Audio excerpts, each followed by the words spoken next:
দোষ করেছি গো দিদিমা। দোষ? বলি আবার কি দোষ করেছো? আমরা তোমার গঙ্গা মাটি দিয়ে দোল খেলেছি। আমার গঙ্গা মাটি নে। না দিদিমা, ও মিছি মিছি নিজের ঘাড়ে দোষ নিচ্ছে। তুমি দোষ নিচ্ছ কেন? দোষ নেওয়ার কথা তো ছিল আমার। তুমি বা নিজে কেন দোষ নিচ্ছ? না দিদিমা, আসলে আমি বলেছি আজকে দোল, তাই ওরা দোল খেলছে। ও চম্পা, দেখ দেখ দেখ, এদের মধ্যে কেমন ভাব একবার দেখ। সবাই সবার নিজের ঘাড়ে দোষ নিচ্ছে, কেউ অন্যের ঘাড়ে দোষ দিবে না। তা কি গো ছুরি, তুই যে তোর ঘাড়ে দোষ নিলি না বড়? নিলেই বাকি আর না নিলেই বাকি, কিল তো সে আমার পিঠেই পড়বে। দাও দাও ঘা কত।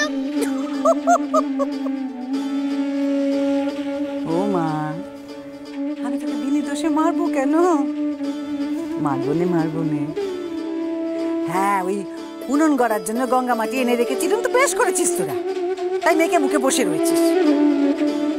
ঠিক আছে, আর গঙ্গা মাটি মাখতে হবে না। আজকে এই আবির এনেছি, সেই দিয়ে দোল খেলবো। হ্যাঁ, ওই যে ওই বাগবাজারের মিত্তির বাড়ির মদন মোহন আছে না, তার পায়ে থেকে আমি আবির এনেছি রে মা। আমরা সবাই মিলে তাই দিয়ে দোল খেলবো। তুমি খালি মদন মোহনের গপ্পই বলে যাও, আমাদের একবারও নিয়ে যাওনি। কি গপ্প গো?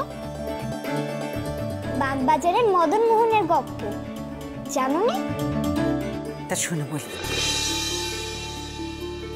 এইখান থেকে বাগবাজারে একটুখানি দূরে, তো সেইখানে গোকুল চাঁদ মিত্তিরের মস্ত দালান কোঠা। সেই দালান কোঠাতে মদন মোহনের মন্দির গো। তা আগে ওই মদন মোহন ছিলেন বিষ্ণুপুরে, তো সেখানে রাজাকে ওই বগ্গীদের হাত থেকে বাঁচাতে মদন মোহন নাকি কামান দেখেছিল। হ্যাঁ, কামান? হ্যাঁ, তাকে কি বলে জানো? সে কামানকে বলে নাকি দল মাদল। হ্যাঁ, তারপর সে বিষ্ণুপুরের রাজা, সে করলে কি টাকার অভাব হয়েছিল, তো টাকার জন্য ওই মদন মোহনকে এই গোকুলচাঁদ মিত্তিরের কাছে বাঁধা রাখলে। মদনকে বাঁধা রাখে গো রাখে, যেমন করে তোমার মাসি দামিনী মাসির কাছে তোমাকে বাঁধা রেখে গেছে তেমন করে। তুই থাম ছুরি, যা বুঝিস না আমি কথা বলিস না, চুপ কর। তোমরা বড় কথা কও। হ্যাঁ হ্যাঁ, তুমি ওই মদনের গল্পটা বলো। বাঁধা দেওয়ার পর কি হলো? হ্যাঁ, কোন অবধি বলেছিলুম গো? ও বাঁধা রাখলে। এইবার গোকুলচন্দ্র মিত্তির করলেন কি, সেই বাঁধা রাখা মদনকে বাড়িতে এনে তাকে তার পুজো আর্চার ভার দিলেন তার বোনের উপর। সে বোন ছিল বাল বেধবা গো, তার তো অন্য কিছুটি করার ছিল না।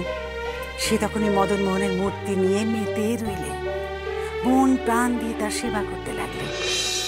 গোকুলচাঁদ মিত্তিরের সেই বেধবা বোন মদন মোহনকে এমন সেবা করতে লাগলে, মদন মোহন নাকি রোজ এসে তার সঙ্গে কথা কইত। রাতের বেলায় তার বিছানায় এসে শুত।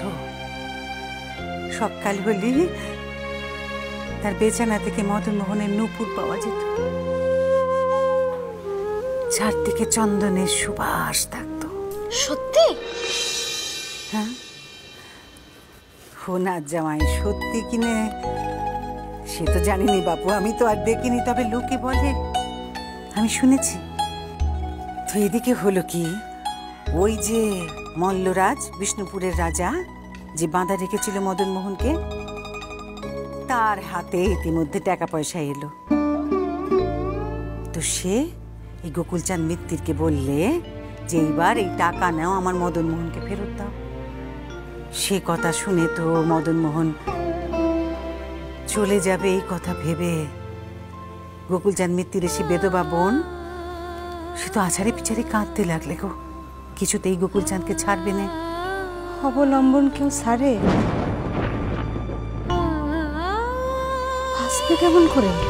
বোনের ওই অবস্থা দেখে একখানা কাজ করলে, ওই মদন মোহনের মতন দেখতে আরো একখানা অবিকল ওরকম দেখতে মদন মোহন বানিয়ে আনলে। আর সেই নকল মদন মোহন তাকে পাঠালে ওই মল্লরাজের কাছে। সে তো মদন মোহনকে পেয়ে খুশি। ওদিকে মদন মোহন রাত্রির বেলায় চুপি চুপি রাজাকে সব বলে দিলে, তুই কাকে এনেছিস, সে তো আমি নই, এ তো নকল মূর্তি।